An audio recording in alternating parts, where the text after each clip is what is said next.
Merry Christmas!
కుటుంబ సభ్యులకు అలాగే స్నేహితులకు మాస్టర్ గారులకు శుభాభివందనాలు తెలియజేసుకుంటాను. ముఖ్యంగా ఈ దినం తాలూకు ఉద్దేశం ఏమిటంటే కృతజ్ఞత కూటమి కుటుంబ సభ్యుల మధ్యలో జరుపుకోవాలని నా ఉద్దేశం.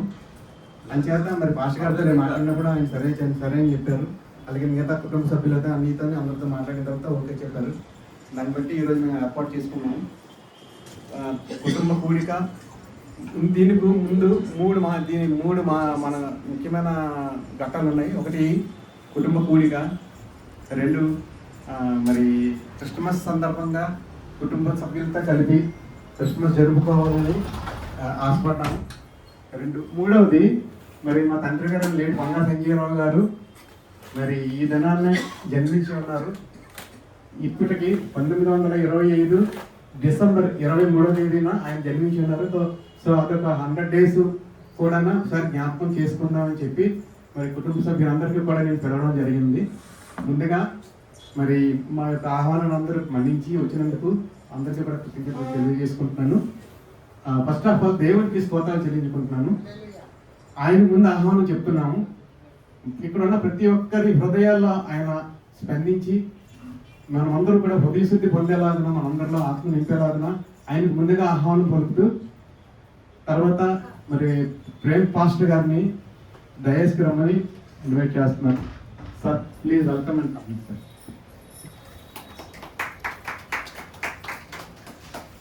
అలాగే మా కుటుంబ పెద్ద అయిన రాజమోహన్ రావు గారికి కూడా వేదిక రమ్మని ఇన్వైట్ చేస్తాను.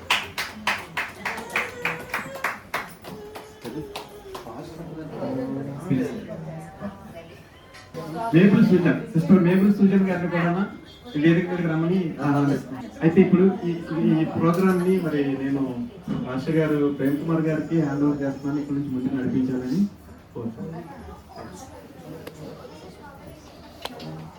ముందు మనం ఈ స్థలంలో ఎందుకు కూడుకున్నాము అనేటువంటి విషయాలు మరి సహోదరులు మనకు తెలియజేశారు. కాబట్టి ఈరోజు ప్రార్థన కృతజ్ఞత కూడిక ఏర్పాటు చేసుకున్నారు కనుక అఫీషియల్గా ప్రారంభమైంది. ఇంకా అందరూ మౌనంగా కూర్చోండి. ఒక్క గంట సేపు అలాగ మనం మౌనంగా ఉంటే ఈ కార్యక్రమాన్ని ముందుకు తీసుకొని వెళ్దాం. ఇది దేవునిని ఆరాధించే సమయం కనుక ఇది వేరే కార్యక్రమాలు లాంటిది కాదు కనుక దయచేసి అందరం చక్కగా ఒక గంట సేపు ఫోకస్ పెట్టి కూర్చోవలసిందిగా మనం చేస్తున్నాను. చిన్న ప్రార్థనతో నేటి కార్యక్రమాన్ని ప్రారంభించుకుందాం. సరే, మన మధ్యలో ఉన్నటువంటి శ్రీమతి పుష్పలత గారు వచ్చి ప్రారంభ ప్రార్థనతో ఈ కార్యక్రమాన్ని ప్రారంభించవలసిందిగా ప్రేమపూర్వకంగా ఆహ్వానిస్తున్నాను. ప్రార్థనండి. మహాపరిశుద్ధుడా పరలోకపు తండ్రి, నీ ఘనమైన నామానికి వేలాది వందనములు స్తోత్రములు నా ప్రభువా. ఇంతవరకు తండ్రి నీ కృపను బట్టి నాయన మమ్మల్ని అందరినీ సజీవ లెక్కలో నిలవబెట్టి ప్రభు నాయన ఉదయకాల సమయాన్ని మరి యొక్క దినాన్ని ప్రభువా మనందరికీ చూసే భాగ్యాన్ని మాకు కలుగు చేసినందుకు స్తోత్రములు వందనములు నా తండ్రి. పరిశుద్ధాత్మ దేవుడా తండ్రి, ఈ దినము నాయన ఎందు నిమిత్తం ఇక్కడ చేరి ఉన్నామో తండ్రి దేవా తండ్రి, మీకు సమస్తము ఎరిగిన దేవుడవు నాయన. పెద్దలను జ్ఞాపకం చేసుకున్నట ఎంతో మనోహరము నాయన. మరి తండ్రి గారిని జ్ఞాపకం చేసుకునే ధన్యతనిచ్చినందుకు వందనములు స్తోత్రములు నా తండ్రి. నాయన తండ్రి, వచ్చిన బిడ్డలు బట్టి నీకు స్తోత్రములు నాయన. నాయన తండ్రి, ప్రేమపూర్వకంగా ప్రతి బిడ్డ వచ్చి నాయన మరి నా ఈ వాక్యాన్ని ప్రభావ వాక్యానుసార జీవితంలో జీవించడానికి కృప చూపండి. దినదాసుని మరుగుపరిచి మీరు నాయన మాతో మాట్లాడండి. పాటలు పాడుచుండగా దేవా మీరు స్తుతులు అందుకునండి. దేవా మీరు మా మధ్యన సంచారం చేయండి తండ్రి. మీ ఆత్మని ఇక్కడ కుమ్మరించి ప్రభు ప్రతి ఒక్కరూ కూడా దేవా ప్రతి నాయన ఈవులను తీసుకుని వెళ్ళటానికి నాయన సంతోష గానముతో నాయన వారి గృహాలకు చేరడానికి దేవా నాయన నీవే కృప చూపమని మహిమ ఘనత ప్రభావాలు మీరొక్కరే ఆరోపిస్తూ యేసు నామం నడుచున్నాను తండ్రి. ఆమేన్. ముందు నీవు చేసిన ఉపకారములకు నేనేమి చెల్లింతులనే పాట పాడుతూ దేవుని నామాన్ని స్తుతించి ఆరాధిద్దాం. నీవు చేసిన ఉపకారములకు నేనేమి చెల్లింతును, నీవు చేసిన ఉపకారములకు నేనేమి చెల్లింతును. ఏడాది దూరలనా వేలాది పొట్టేళ్ళనా, ఏడాది దూరలనా వేలాది పొట్టేళ్ళనా, నీవు చేసిన ఉపకారములకు నేనేమి చెల్లింతును. వేలాది నదులంత విస్తార తైలము నీకిచ్చిన చాలునా, వేలాది నదులంత విస్తార తైలము నీకిచ్చిన చాలునా, గర్భఫలమైన నా జ్యేష్ఠ పుత్రుని నీకిచ్చిన చాలునా, గర్భఫలమైన నా జ్యేష్ఠ పుత్రుని చాలునా ఏడాది కూడగనా వేలాది పొట్టేళ్ళనా ఏడాది కూడలనా వేలాది పొట్టేళ్ళనా నీవు చేసిన ఉపకారములకు నేనేమి చెల్లింతును మరణ పాత్రుడ నయ్యున్న నాకై మరణించితివ సిలువలో మరణ పాత్రుడ నయ్యున్న నాకై మరణించితివ సిలువలో కరుణ చూపి నీ జీవ మార్గాన నడిపించుము యేసయ్యా కరుణ చూపి మార్గాన నడిపించుము యేసయ్యా ఏడాది గూడలనా వేలాది పొట్టేళ్ళనా ఏడాది గూడలనా వేలాది పొట్టేళ్ళనా నీవు చేసిన ఉపకారములకు నేనేమి చెల్లింతును హల్లెలూయా ప్రత్యేకమైన పాట ఎవరైనా పాడతారండి స్పెషల్ సాంగ్ దీవించవే సమృద్ధిగా ఈ సాక్షిగా కొనసాగమని ప్రేమించవే నన్ను ప్రాణంగా నీ కోసమే నన్ను బ్రతకమని ఆరులలో ఎడారులలో సెలయేరులై ప్రవహించుమయా చీకటిలో కారు చీకటిలో అగ్ని స్తంభమై నాను నడుపుమయా దీవించవే సమృద్ధిగా నీ సాక్షిగా కొనసాగమని ప్రేమించవే నన్ను ప్రాణంగా నీ కోసమే నన్ను బ్రతకమని దారులలో ఎడారులలో సెలయేరులై ప్రవహించుమయా చీకటిలో కారు చీకటిలో అగ్ని స్తంభమై నన్ను నీవు నడుపుమయా దీవించవే సమృద్ధిగా నీ సాక్షిగా కొనసాగమని ప్రేమించవే నన్ను ప్రాణంగా నీ కోసమే నన్ను బ్రతకమని హల్లెలూయా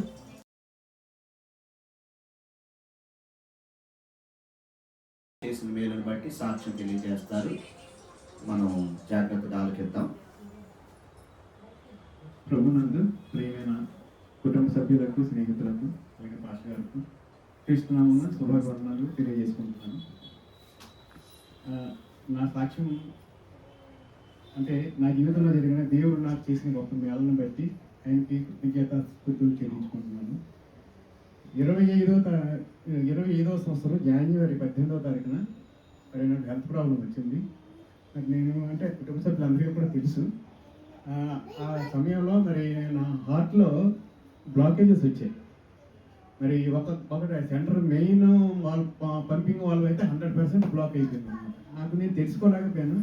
మరి దేవుడు మహాకృపను బట్టి ఆయన నాకు తెలియపరిచి మరి హాస్పిటల్లో జాయిన్ అవ్వడం, తర్వాత సర్జరీ జరగడం, తర్వాత 2 స్టెంట్స్ కూడా పడడం జరిగింది. మరి ఆయన మహాకృపను పెట్టి నేను ఆరోగ్యంగా మళ్ళీ తిరిగి గృహానికి చేరుకున్నాను.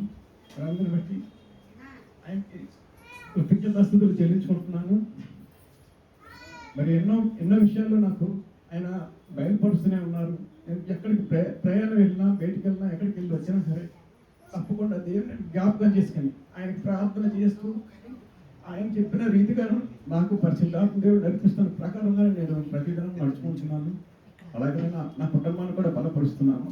అలాగే ఆ యొక్క సర్జరీ టైంలో నా కొరకు ప్రార్థించిన కుటుంబ సభ్యులకి, ఆ స్నేహితులకి, అలాగే పాస్టర్ గారులకు, క్రీస్తునామంలో వారికి వందనాలు తెలియజేసుకుంటున్నాను.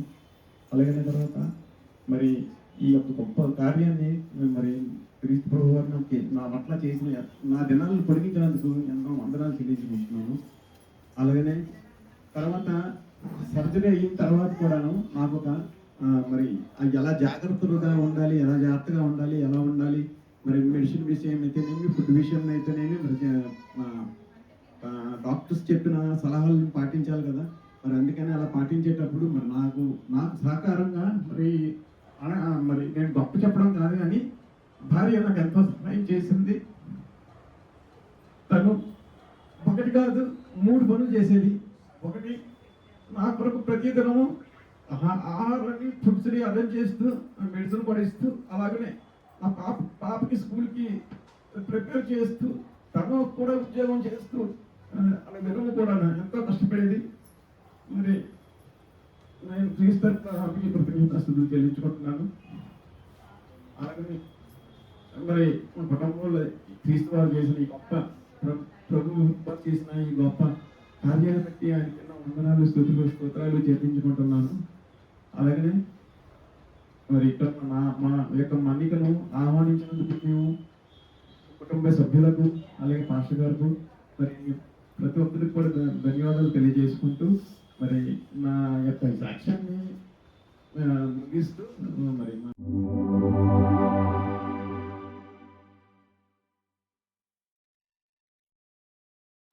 భయంకరమైన సమస్యల నుంచి, ప్రమాదంలో నుంచి దేవుడు విడిపించి మరలా మన మధ్యలో సజీవ లెక్కలు నిలబెట్టారు. అందుని బట్టి దేవునికి స్తోత్రం. అలాగే ఒక సతీమణిగా మరి సహోదరి మరి భర్త గారు చేసినటువంటి పరిచర్యను బట్టి దేవుడు వారిని కూడా దీవించి ఆశీర్వదించాలని ప్రార్థిస్తున్నాను. ప్రియులారా, చిన్న ప్రార్థన చేసుకొని దేవుని మాటలు ధ్యానం చేసుకుందాం. కొద్ది నిమిషాలు దేవుని వాక్యాన్ని ధ్యానం చేసుకుందాం. తల వంచినట్లయితే చిన్న ప్రార్థన చేసుకుందాం. మహాపరిశుద్ధుడా, ప్రేమ గల మా తండ్రి, గొప్ప దేవ, సర్వోన్నతుడా, జీవాధిపతి, మీ ఘనమైన నామానికి స్తోత్రం చెల్లిస్తూ ఉన్నా. ప్రభా, మీ ప్రియ బిడ్డల జీవితంలో మీరు చేసిన మేలును బట్టి మీకు స్తుతులు చెల్లిస్తూ ఉన్నాం. ప్రభా, భయంకరమైనటువంటి పరిస్థితుల్లో నుండి మీ బిడ్డను మీరు కాపాడి బ్రతికించి మా మధ్యలో మిమ్మల్ని స్తుతించడానికి మీరు ఇచ్చిన కృపను బట్టి మీకు వందనాలు చెల్లిస్తూ ఉన్నాం. అంతేకాకుండా వారి తండ్రి గారు, అయ్యా ప్రభా, నా తండ్రి జన్మదినాన్ని కూడా జ్ఞాపకం చేసుకుంటున్నారు. ప్రభా, మాకు ఇచ్చిన తల్లిదండ్రులను బట్టి మీకు స్తుతులు చెల్లిస్తూ ఉన్నాం. ప్రభా, వారికి ఇచ్చిన తల్లిదండ్రులను జ్ఞాపకం చేసుకొనొచ్చు. ప్రభా, నా తండ్రి ఈరోజు నేను మహిమపరచడానికి మీకు స్తోత్రం చెల్లిస్తూ ఉన్నాం. ప్రభా, నా తండ్రి ఈ దినమందు మీ మాటలో నుంచి మాతో మాట్లాడండి, మమ్మల్ని దర్శించండి, మాకు మీ మాటలు నేర్పించి మీ బాటలో మేము నడుచుకోవడానికి సహాయం చేయమని యేసు దివ్యనామమున అడిగి వేడుకొంచున్నాము తండ్రి, ఆమేన్. ప్రియులారా, మనందరికీ తెలిసినటువంటి కీర్తనలో నుండి కొన్ని మాటలు మనము ధ్యానం చేసుకుందాం. 23వ కీర్తనలో నుండి కొన్ని మాటలు మనం ధ్యానం చేసుకుందాం. 103వ కీర్తన మొదటి నుండి కొన్ని వచనాలు చదువుతున్నాను, జాగ్రత్తగా ఆలకించండి. 103వ కీర్తన. నా ప్రాణమా యెహోవాను సన్నుతించుము, నా అంతరంగమునున్న సమస్తమా ఆయన పరిశుద్ధ నామమును సన్నుతించుము. నా ప్రాణమా యెహోవాను సన్నుతించుము, ఆయన చేసిన ఉపకారములలో దేనిని మరువకము. ఆయన నీ దోషములన్నిటినీ క్షమించువాడు, నీ సంకటములన్నిటినీ కుదుర్చువాడు, సమాధిలో నుండి నీ ప్రాణమును విమోచించుచున్నాడు, కరుణా కటాక్షములను నీకు కిరీటముగా ఉంచుచున్నాడు. పక్షిరాజు యవనము వలె నీ యవనము క్రొత్తదగుచుండునట్లు మేలుతో నీ హృదయమును తృప్తిపరుచుచున్నాడు. దేవునికి స్తోత్రం చెల్లిద్దాం. హల్లెలూయా. ప్రియులారా, కృతజ్ఞత అనేది మానవ జీవితంలో చాలా ప్రాముఖ్యమైనది. ప్రాముఖ్యంగా విశ్వాసపు జీవితంలో కృతజ్ఞత చాలా ప్రాముఖ్యమైనది. కృతజ్ఞత అనేది మనకు తగ్గింపును నేర్పిస్తుంది. కృతజ్ఞత అనేది మనలో ఆనందాన్ని పెంపొందిస్తుంది. కృతజ్ఞత అనేది మనకు నిరీక్షణ ఇస్తుంది. మూడు చాలా ప్రాముఖ్యమైనవి. తగ్గింపు లేనివాడు కృతజ్ఞత కలిగి ఉండడు. తన జీవితంలో ఏ మంచి జరిగినా ఏమనుకుంటాడంటే నా గొప్పతనం వల్ల ఇది జరిగింది అనుకుంటాడు. కృతజ్ఞత కలిగిన వాడు తగ్గించుకొని ఉంటాడు. కాబట్టి ఒకవేళ నేను చేసి ఉండొచ్చు కానీ నా వెనక దేవుడు ఉండబట్టి ఇది జరిగింది అని దేవునికి చెందవలసిన మహిమను ఘనతను దేవుడికి అర్పించే వ్యక్తిగా ఉంటాడు. తగ్గించుకున్న వారంటే దేవునికి చాలా ఇష్టం. తను తగ్గించుకుంటే వారిని దేవుడట హెచ్చిస్తాడు. దేవుణ్ణి మనం హెచ్చించినప్పుడు దేవుడు మనల్ని హెచ్చిస్తాడు. కాబట్టి కృతజ్ఞత అనేది తగ్గింపును మనకు నేర్పిస్తూ ఉంది, లేదా తగ్గింపు కృతజ్ఞతలోనికి మనం తీసుకెళ్తుంది. కృతజ్ఞత కలిగిన వాళ్ళు ఆనందంగా జీవిస్తారట. కృతజ్ఞత కలిగిన వారు ఎలా జీవిస్తారండి? ఆనందంగా జీవిస్తారు. ఎందుకంటే ఎప్పుడు చూడండి కంప్లైంట్స్ చేసేవాళ్ళు జీవితాన్ని బట్టి ప్రతిదానికి రోజు ఉదయం నుంచి సాయంత్రం వరకు కంప్లైంట్ బాక్స్ లాగా ఉంటారు. కొంతమంది అది జరగలేదు, ఇది జరగలేదు, అలా అవ్వలేదు, ఇలా అవ్వలేదు. వాళ్ళ జీవితం ఎప్పుడు చూసినా సరే కాసేపు 10 నిమిషాలు వాళ్ళతో మనం సమయం గడిపితే ఏమైంది? మనకు కూడా నీరసం వచ్చేస్తుంది. అంతే కదా. ఒకసారి ఒక పోలీస్ ఆయన గస్తీ తిరుగుతున్నాడు అంట. ఎక్కడ? ఒక పెద్ద బ్రిడ్జ్ మీద. ఎందుకు గస్తీ తిరుగుతున్నాడు అంటే అది సూసైడ్ స్పాట్ అంట. కాబట్టి ఎవడన్నా దూకేస్తాడేమోనని గస్తీ తిరుగుతూ ఉంటే ఒక ఆయన అలాగ రైలింగ్ ఎక్కి దూకేద్దామని రెడీ అవుతుంటే బాబు ఆగు అన్నాడంట. మొత్తానికి ఆపి ఏంట్రా బాబు నీ గోళ, ఎందుకు దూకేద్దాం అనుకుంటున్నామంటే సార్ నా బాధలేంటో మీకు చెప్పుకుంటే మీరు మరి వింటారో లేదో వినగలుగుతారో లేదో అన్నాడంట. లేదు పర్లేదు, ఎందుకంటే నా డ్యూటీ అది కౌన్సిలింగ్ చేయటం, నా డ్యూటీ దూకే వాళ్ళని పట్టుకొని కౌన్సిలింగ్ చేస్తా, నీ బాధలేంటో చెప్పరా బాబు అంటే వాడు చెప్పుకుంటూ వెళ్ళాడంట. ఒక 10-20 నిమిషాలు చెప్పాడంట. నా ఉద్యోగం పోయిందండి, అప్పుల్లో పడిపోయానండి, భార్య పిల్లలు వదిలేశారండి, అనారోగ్యం పాలైపోయానండి. 20 నిమిషాలు చెప్పిన తర్వాత ఈయన ఇద్దరు కలిసి దూకేశారంట. చూసారా? ఒక 20 నిమిషాలు బాధలో ఉన్నవాడు మాట మనం విన్నాం అనుకోండి, ఏమైపోద్ది? మనం కూడా బాధలోకి వెళ్ళిపోతాం ఆటోమేటిక్గా. అంటే బాధల్లో ఉన్నవాడు మాటలు వినకూడదని కాదు, సంతోషమైన దుఃఖమైన అంటురోగం లాంటిది అది. కొంతమంది ఎప్పుడు చూడండి, అంటే కొంతమంది నిజంగానే బాధలు ఉంటాయి, కొంతమంది లేని బాధలను కూడా బాధలు అనుకుంటూ ఉంటారు కొంతమంది. కాబట్టి కృతజ్ఞత ఏం చేస్తుందంటే ఎన్ని బాధలు ఉన్నా సరే అందులో కూడా చీకట్లో కూడా వెలుగును చూడటానికి ప్రయత్నం చేస్తుంది. దేవునికి స్తోత్రం. సమస్యలు ఉంటాయి, మానవులు అన్న తర్వాత సమస్యలు ఉంటాయి. కానీ ఆ సమస్యల్లో దేవుడు ఏ విధంగా విడిపిస్తాడు, దేవుడు ఏ విధంగా నడిపిస్తాడు, దేవుడు ఏ విధంగా సహాయం చేస్తాడు అన్నది గ్రహించిన వాడై ఆనందించేవాడిగా ఉంటాడు. అందుకే కృతజ్ఞత తగ్గింపును, కృతజ్ఞత ఆనందాన్ని, కృతజ్ఞత నిరీక్షణ ఇస్తుంది. ఎందుకు అంటే దేవుడు చేస్తాడు అనే నిరీక్షణ మనకు కలుగుతుంది. కాబట్టి కృతజ్ఞత ఎప్పుడు వస్తుంది? గతాన్ని బట్టి కృతజ్ఞత ఉంటుంది. గతంలో దేవుడు చేశాడు మేళ్ళు, భవిష్యత్తులో కూడా దేవుడు జరిగిస్తాడు ఆ కార్యాలు. ఆసుపత్రిలో ఉన్నప్పుడు, సర్జరీకి సిద్ధంగా ఉన్నప్పుడు గతాన్ని గుర్తు చేసుకొని దేవుడు ఎంతవరకు కాచి కాపాడాడు, ఇప్పుడు కూడా నన్ను కాచి కాపాడుతాడు, నన్ను ఆరోగ్యంగా మరలా బయటకు తీసుకొస్తాడనే నమ్మిక లేకపోతే ఎంత ఆందోళన పడిపోతాం మనం. లేనిపోయిన ఆందోళన మనం పడతాం. కానీ కృతజ్ఞత భావం అనేది ఈరోజు కూడా మరి జరిగిన కార్యాలను బట్టి కృతజ్ఞతలోనికి వెళ్ళడం అనేది తగ్గింపు, సంతోషాన్ని, ఆనందాన్ని, నిరీక్షణను మనకిస్తుంది అన్న విషయాన్ని మనం జ్ఞాపకం చేసుకోవాలి. ప్రియులారా, దేనిని బట్టి మనం కృతజ్ఞత కలిగి ఉండాలి ప్రాముఖ్యంగా మనం ఆలోచన చేస్తే, మొట్టమొదటిగా ప్రతి విధమైనటువంటి ఆధ్యాత్మిక ఆశీర్వాదాన్ని బట్టి, అన్నిటికంటే మించి ఈ లోకంలో ఏదున్నా లేకపోయినా సరే, కొంతమంది నాకు అది లేదండి ఇది లేదండి అంటూ ఉంటారు. కానీ ఏదున్నా లేకపోయినా అన్నిటికంటే గొప్ప విషయం ఏంటంటే దేవుడు మనకి రక్షణ ఇచ్చాడు. ఏమిచ్చాడండి? ప్రాముఖ్యంగా విశ్వాసులమైనటువంటి మనము దేవుడు మనకిచ్చిన రక్షణను బట్టి దేవుని స్తుతించాలి. ఎఫెసీయులకు రాసిన పత్రిక మొదటి అధ్యాయము 3వ వచనం. ఎఫెసీయులకు రాసిన పత్రిక, అపోస్తలుడైన పౌలు ఎఫెసీయులకు రాసిన పత్రిక మొదటి అధ్యాయం 3వ వచనం చదివితే, మన ప్రభువైన యేసుక్రీస్తు యొక్క తండ్రి యొక్క దేవుడు స్తుతింపబడును గాక. ఆయన క్రీస్తునందు పరలోక విషయములలో ఆత్మ సంబంధమైన ప్రతి ఆశీర్వాదమును మనకు అనుగ్రహించెను అని చెప్పాడు.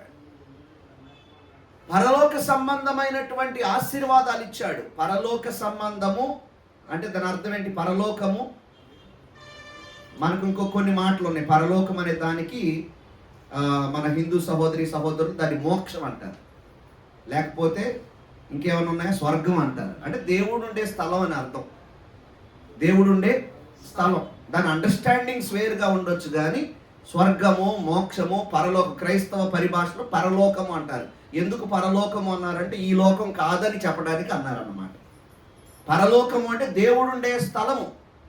పరలోక సంబంధమైన ఆశీర్వాదాలంటే ఈ లోక సంబంధమైన ఆశీర్వాదాల కంటే గొప్పవి. అదేమిటి అంటే, దేవుడుండే స్థలానికి మనం వెళ్ళాలి అంటే అది మానవుడికి సాధ్యమైన పని కాదు. ఎందుకంటే దేవుడు అన్నవాడు పరిశుద్ధుడు, ఏ పాపమును కూడా లేనివాడు. మానవుడు పాపము చేసినవాడు, పాపము కలిగిన వాడు. అందరూ పాపము చేసి దేవుడు అనుగ్రహించే మహిమను పొందలేకపోతున్నారు అని బైబిల్లో ఉంది. అంటే పాపం అనగానే ఏదో పెద్ద వ్యభిచారమనో లేకపోతే మర్డరనో అలా అనుకోబాకండి. ఒక అసూయ కావచ్చు, లేకపోతే వేరే వారిది ఆశించేటువంటి గుణం కావచ్చు, లేకపోతే అనవసరమైనటువంటి కోపం కావచ్చు. తప్పిదాలు మానవులు అన్న తర్వాత ప్రతి ఒక్కరం కూడా చేస్తూ ఉంటాం. ఎందుకు ఆ విధంగా మనం ఉన్నాము అంటే, ఆది నుండి కూడా మొట్టమొదటి మానవుడు తప్పు చేశాడు, అలాగే మనకు ఆ స్వభావం వచ్చేసింది కాబట్టి తప్పిదం చేస్తూ ఉంటాం. దేవుడేమో అత్యంత పరిశుద్ధుడు, ఏ పాపము లేనివాడు కనుక అత్యంత పరిశుద్ధుడైనటువంటి దేవుడు ఉండే పరలోక రాజ్యానికి, మోక్షానికి వెళ్ళాలంటే మానవుడికి సాధ్యమయ్యే పని కాదు. అందుకే ఆయనే దిగొచ్చాడు. క్రిస్మస్ అంటే అదే, ఆయనే దిగొచ్చాడు. ఆయనే దిగొచ్చి ఆయనే మానవ శరీరాన్ని ధరించుకున్నాడు. ఆయన పరిశుద్ధుడు.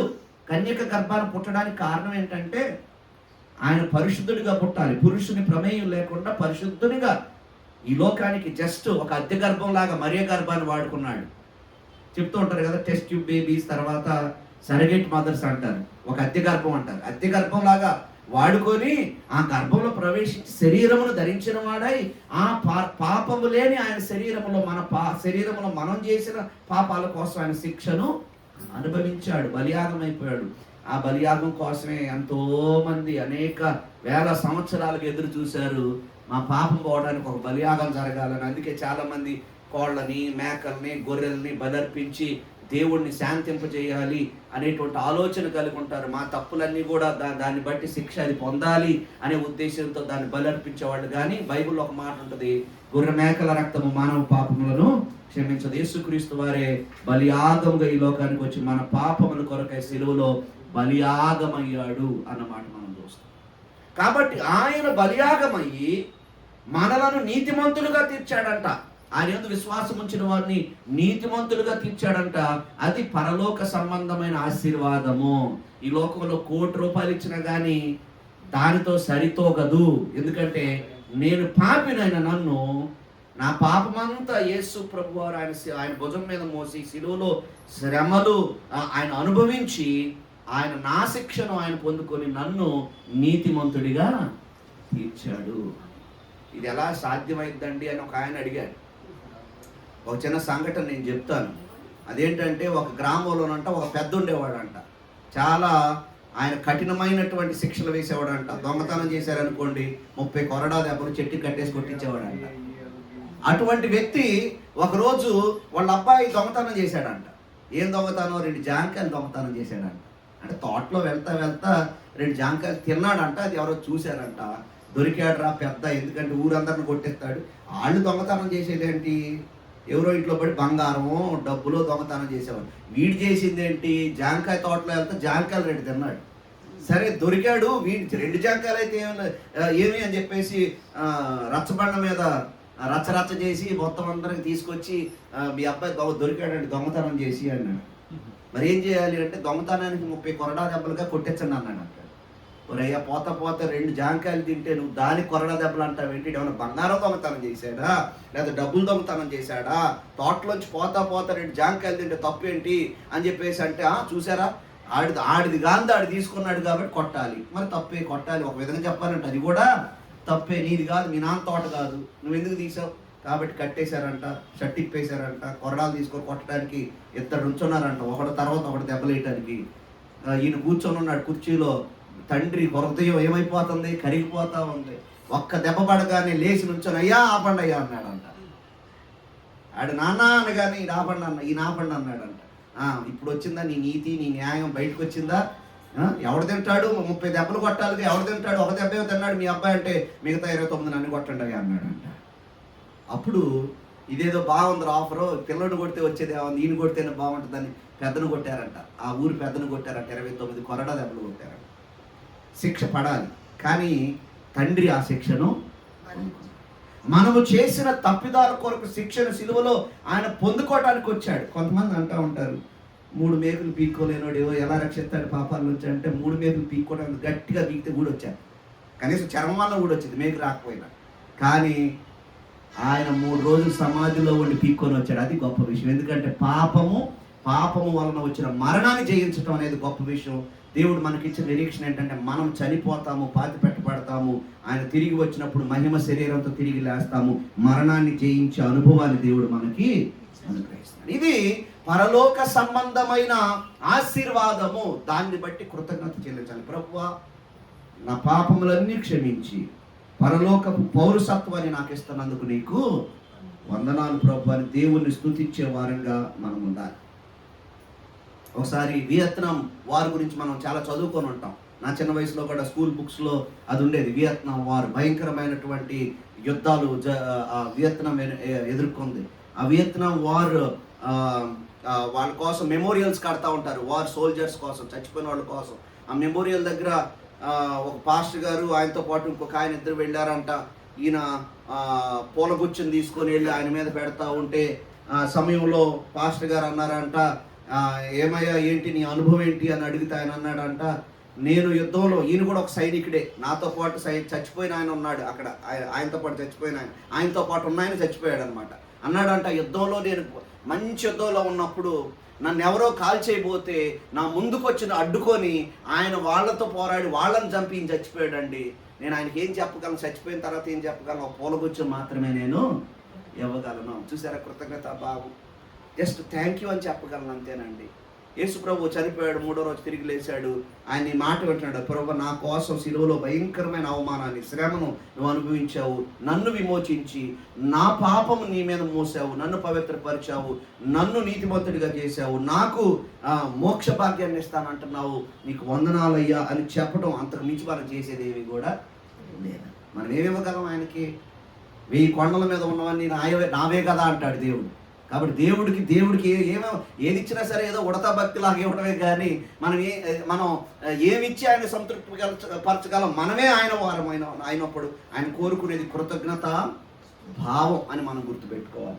రెండవ విషయం ఏంటంటే ఈ లోక సంబంధమైన ఈవులను బట్టి దేవుని స్తుతించాలి. మనం ఈ లోకంలో ఎన్నో ఈవులు దేవుడు మనకు అనుగ్రహించాడు. యాకోబు రాసిన పత్రిక 1వ అధ్యాయం 17వ వచనంలో, యాకోబు రాసిన పత్రిక 1వ అధ్యాయం 17వ వచనంలో, శ్రేష్టమైన ప్రతి ఈవియు మంచివైనటువంటి ప్రతి ఈవి కూడా సంపూర్ణమైన ప్రతి వరమును పరసంబంధమైనదై జ్యోతిర్మయుడకు దేవుని యొద్ద నుండి వచ్చును. మన మంచి ఈవులన్నీ కూడా ఎక్కడి నుంచి వస్తాయి? దేవుని నుంచి వస్తాయి. మనం అనుకుంటాం నేను కష్టపడి చదువుకున్నాను, నేను ఉద్యోగం చేసుకున్నాను, నేను సంపాదించుకున్నాను. ప్రియులారా, ఉద్యోగం చేసే సామర్థ్యత ఎవరిచ్చారు? మనకంటే గొప్ప గొప్ప తలాంతులు ఉన్న వాళ్ళు ఉన్నారు. దేవుడు మనకు ఆ కృప ఇచ్చాడు అంతే. మనకంటే గొప్ప గొప్ప అనుభవాలు ఉన్న వాళ్ళు ఉన్నారు. దేవుడు మనకు ఆ కృప ఇచ్చాడు అంతే. మనం ఏది అనుభవిస్తున్నా ఆయన కృప లేకపోతే మనం అనుభవించలేము అన్న సంగతి మనం జ్ఞాపకం చేసుకోవాలి. ప్రియులారా, కాబట్టి ప్రతి ఈవి కూడా దేవుని దగ్గర నుంచే వస్తుంది. మనం చదువుకున్న కీర్తన 103వ కీర్తన, నా ప్రాణమా యెహోవాను సన్నుతించుము, నా ప్రాణమ యెహోవాను సన్నుతించుము, నా అంతరంగములో ఉన్న సమస్తమా ఆయన పరిశుద్ధ నామమును సన్నుతించుము. నాలో ఉన్న ప్రతి అణువణువు కూడా దేవుని స్తుతించాలి, దేవుని సన్నుతించాలి. ఎందుకు సన్నుతించాలి అంటే కారణాలు చెప్పుకుంటూ వస్తున్నాడు. ఈ లోక సంబంధమైన ప్రతి ఈవి అనే దాని గురించి నేను చెప్తా ఉన్నాను. ఆయన చేసిన ఉపకారాలు, ఎన్నో ఉపకారాలు చేశాడు. మన దోషాలు క్షమించాడు, నేను ఇందాక చెప్పినట్లుగా మన పాపాలు క్షమించాడు, మన సంకటాలు కుదురుస్తున్నాడు, మన సమస్యలు మనకు సహాయం చేస్తున్నాడు, సమాధిలో నుండి నీ ప్రాణమును విమోచించుచున్నాడు. ఎంత గొప్ప మాట అండి. ఇంక అయిపోయింది, నా పని అయిపోయింది అనుకున్న సమయంలో నుంచి దేవుడు మనల్ని విడిపిస్తూ ఉన్నాడు. పక్షిరాజు యవనం వలె ఆయన కటాక్షమును నీకు కిరీటముగా, మన అందరి తల మీద ఒక కిరీటం ఉందంట. ఏంటి? ఆయన కటాక్షం అనే కిరీటం ఉందంట. ఆయన దయ అనే కిరీటం మన మీద ధరింపజేశాడు ఆయన. అందును బట్టి దేవుని మనం స్తుతించవలసిన వారమై ఉన్నాం అన్న సంగతి నేను జ్ఞాపకం చేస్తున్నాను. శ్రేష్టమైన ప్రతి ఈవియు దేవుని ఎందుకు స్తుతించాలి అంటే మనము ప్రతి విధమైన ఆత్మ సంబంధమైన ఆశీర్వాదాన్ని బట్టి, ప్రతి విధమైనటువంటి భౌతిక ఆశీర్వాదాన్ని బట్టి మనం దేవుని స్తుతించాలి. అంతేకాకుండా శ్రమలలో మనకు తోడుగా ఉన్నందుకు ఆయనను స్తుతించాలి.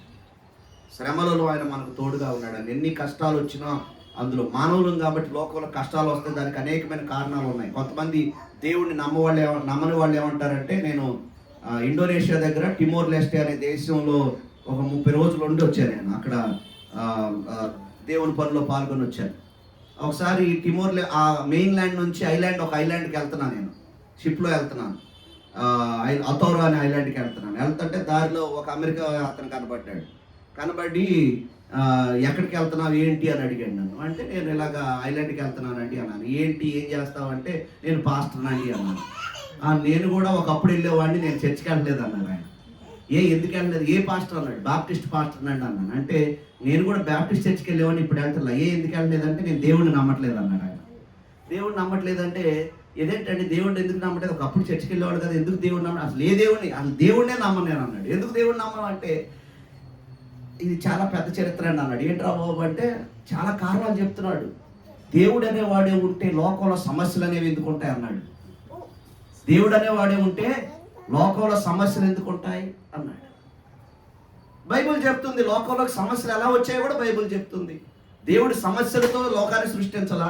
మానవుడు దేవుడు తిరుగుబాటు చేసిన తర్వాత సమస్యలు వచ్చినాయి. మనిషికి తిరుగుబాటు వల్ల వచ్చినాయి. ఒక కాలం రాబోతుంది, ఈ సమస్యలను తీసివేసి నూతన సృష్టిని దేవుడు చేయబోతున్నాడు అన్నటువంటి బోధ బైబిల్లో మనకు కనపడుతుంది. కాకపోతే సమస్యలు ఉన్నాయి కాబట్టి దేవుడు లేడు. ఇక చాలా దాదాపు 3 గంటల ఓడ ప్రయాణంలో చాలాసేపు మాట్లాడుకున్నాం. ప్రియులారా, సమస్యలు ఉన్నాయి కాబట్టి, కానీ ఆ సమస్యలు దేవుడు తోడుగా ఉన్నాడన్న విషయం మనం గుర్తుపెట్టుకోవాలి. అసలు ఏ సమస్య లేకపోతే ఏమంటాడు మళ్ళీ అప్పుడు? అంత హ్యాపీగా ఉంటే ఆడు నాకు ఎందుకండి అంటాడు. అవును కదా. ఇప్పుడు చాలా మంది కూడా బాగా డబ్బు అన్నీ ఉన్న వాళ్ళు ఏమంటారు? నాకెందుకండి దేవుడు, నేనే దేవుడిని, నాకే అన్నీ ఉన్నాయి.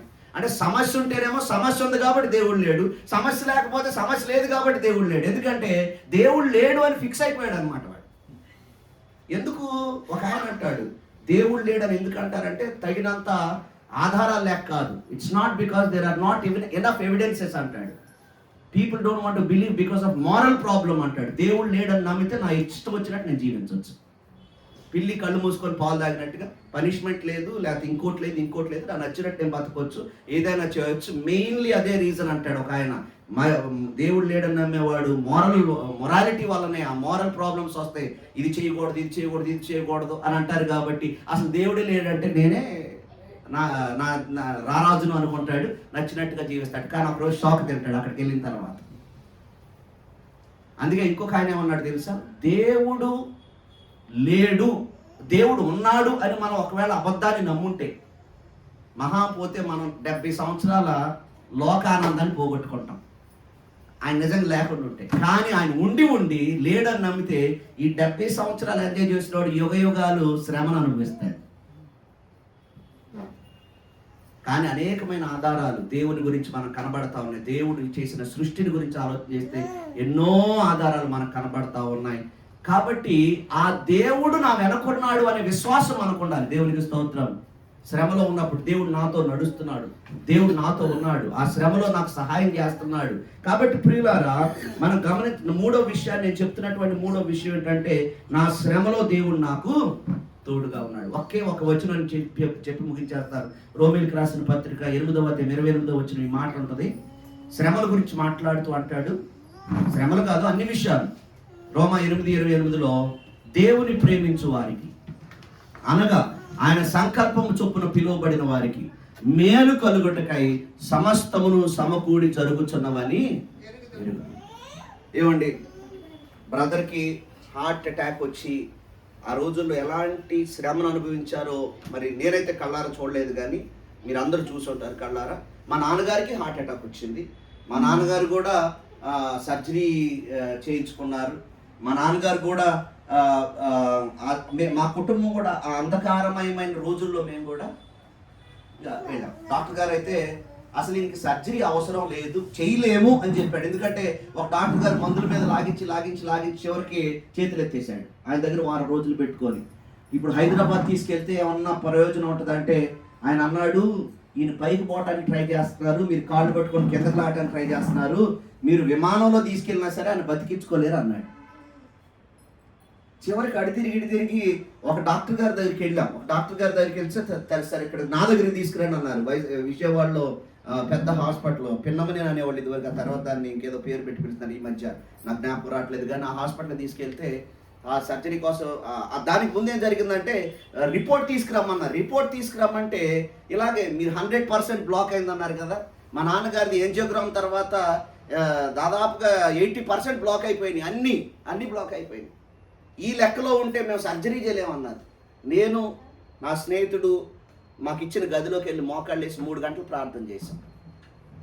ప్రార్థన చేసినప్పుడు 3 గంటల తర్వాత మళ్ళీ తీశారు వీళ్ళు, టెస్ట్ చేశారు. చేసిన తర్వాత పెరిగిపోయిన తర్వాత తీసుకెళ్ళి దాన్ని చూపిస్తే సరే పర్లేదు అన్నారు. ఇప్పుడు మనం అనుకోవచ్చు, ఆ ప్రార్థన చేసినోడు ఏదో ప్రార్థన చేసి అసలు ఆపరేషన్ లేకుండా చేయొచ్చు కదా అనుకోవచ్చు. దేవుడు చెయ్యాలనుకుంటే చేయగలడండి, ఆయనకు అసాధ్యమైన కార్యం ఏది లేదు. కొన్నిసార్లు ఇప్పుడు అలాగనుకుంటే తిండి కూడా తినక్కర్లా, మనం కూర్చొని ప్రార్థన చేసుకొని తినకుండా వెళ్ళిపోవచ్చు, బతకొచ్చు మనం. ఈ భౌతికాన్ని విశ్వాసాన్ని కలిపి జరిగిస్తాడు దేవుడు. ప్రార్థన ఒక్కటి చేసేయడం వల్ల అయిపోయిందని కాదు. లేకపోతే వైద్యులే చెప్తారు మేము ట్రీట్ చేస్తాం, కానీ బాగు చేసేది ఎవరు? దేవుడు అని చెప్తారు. ఎందుకంటే అదే మందులు వాడతారు, కానీ కొంతమంది బాగుపడదు. అంతే, అదే మందులు, అదే ట్రీట్మెంట్, అది దేవుని చేతిలో ఉంటుంది. అల్టిమేట్గా దేవుని చేతిలో ఉంటుంది. కాబట్టి అడుక్కుంటాం ఆయన, ప్రభువా నువ్వు ఈ కార్యాన్ని అయ్యా పెంచున ఆయన బీపీ ఇవన్నీ కూడా చక్కగా ఆ సర్జరీకి తగినట్లుగా చేయి ప్రభు అని అడిగినప్పుడు ఆయన చేశాడు. తీసుకెళ్ళాం, సర్జరీ చేయించాం. తర్వాత కొంతకాలం బ్రతికారు, మానవుడు కాబట్టి మళ్ళీ ఆయన చనిపోయాడు. ఆ అంధకారమయమైనటువంటి సమయంలో మేము కూడా ఉన్నాం ఆ సమయంలో. కానీ ఆ సమయంలో మనకు తోడు ఉండేది ఎవరు? అది మనం గుర్తుపెట్టుకొని మన శ్రమలలో ఆయన మనకు తోడు ఉన్నాడని మనం ఆయనకు కృతజ్ఞతాస్తుతులు చెల్లించాలి. అదే ఈరోజు బ్రదర్ చేస్తూ ఉన్నారు. మనందరిని పిలుచుకొని దేవుడు మరి నా జీవితంలో ఈ కార్యాలు జరిగించారని.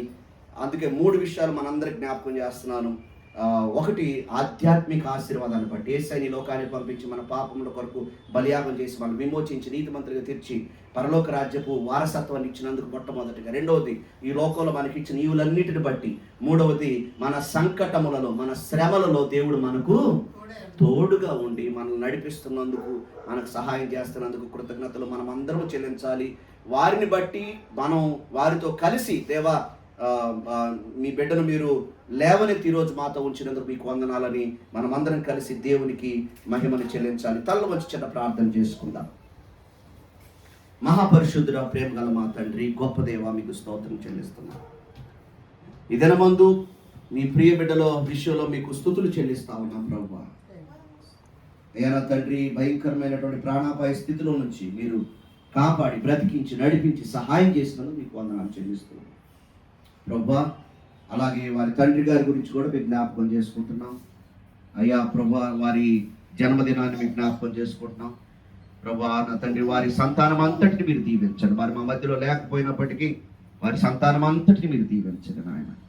అదేవిధంగా వారి జీవితాన్ని బట్టి మీకు స్తుతులు చెల్లిస్తున్నాం ఈ సమయం ముందు ఈ ప్రియ కుటుంబానికి మీరు తోడై ఉండి ఇంకా రానున్న దినాల్లో కూడా గొప్ప నిరీక్షణతో వారు ముందుకు కొనసాగడానికి, వారి విశ్వాసంలో బలంగా ముందుకు వెళ్ళడానికి సహాయం చేయమని ప్రార్థన చేస్తున్నాం. మాతో కలిసి ప్రభు నా తండ్రి అనేక మంది బంధువులు స్నేహితులు ఉన్నారు ప్రభు, వారిని బట్టి మీకు స్తోత్రం చెల్లిస్తూ ఉన్నాం.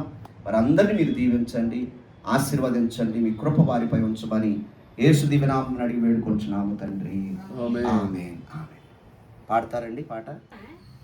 ఆరాధనకు యోగ్యుడా నిత్యము స్తుతించెదను,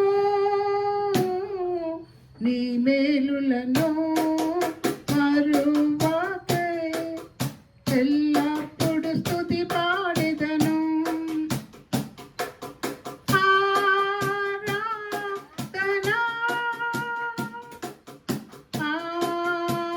ఆరాధన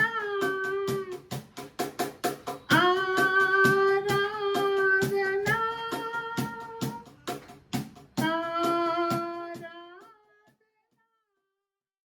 ప్రార్థన చేసుకుందాం. అందరూ లేచి నిలబడినట్లయితే చిన్న ప్రార్థనతో మనం ఈ కార్యక్రమాన్ని ముగించుకుందాం.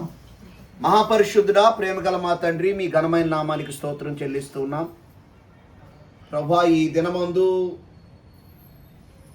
శ్రీ పంగా ప్రకాష్ గారి గురించి మేము ఈ దినమందు ప్రభా కృతజ్ఞత కూడిక ఏర్పాటు చేయడానికి ఇచ్చిన ప్రభువును బట్టి మీకు వందనాలు. అలాగే సంఘీరాధన గురించి కూడా ప్రభా తండ్రి స్తుతులు చెల్లిస్తున్నాం ప్రభా. మీ మాటలు ఆలకించినట్లుగా మేమందరం కూడా కృతజ్ఞతా భావం కలిగి నీ పట్ల నీ అందు తగ్గించుకొని నేను హెచ్చిస్తూ ప్రభా నీ అందు ఉన్నటువంటి కృతజ్ఞత ద్వారా వచ్చే ఆనందాన్ని మేము అనుభవిస్తూ నిరీక్షణ కలిగి మేము బ్రతకడానికి సహాయం చేయండి. కుడి వచ్చిన బిడ్డలందరూ మీరు దీవించండి. ప్రాముఖ్యంగా ఈ ప్రియ కుటుంబాన్ని మీరు ఆశీర్వదించి వారి ప్రతి అవసరత క్రీస్తు యేసునందలి మహదైశ్వర్యంలోని తీర్చమని, కుడి వచ్చిన బిడ్డలందరినీ మీరు దీవించమని యేసు దివ్యనామమున అడుగుచున్నాము తండ్రి.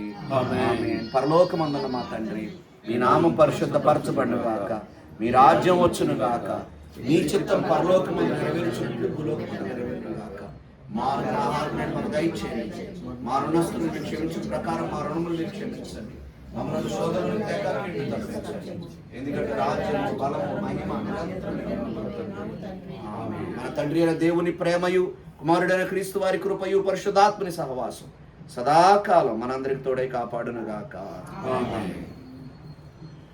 ఆశీర్వాదంబుల్ మా మీద వర్షింపజేయుమిసా, ఆశతో నమ్మియున్నాము నీ సత్య వాగ్దత్తము. ఈ మాయి మీద కృమారించుము దేవా, బ్రహ్మర ప్రేమ వర్షము కృమారించుము దేవా. ఆమేన్. అందరికీ వందనాలు. Thank you.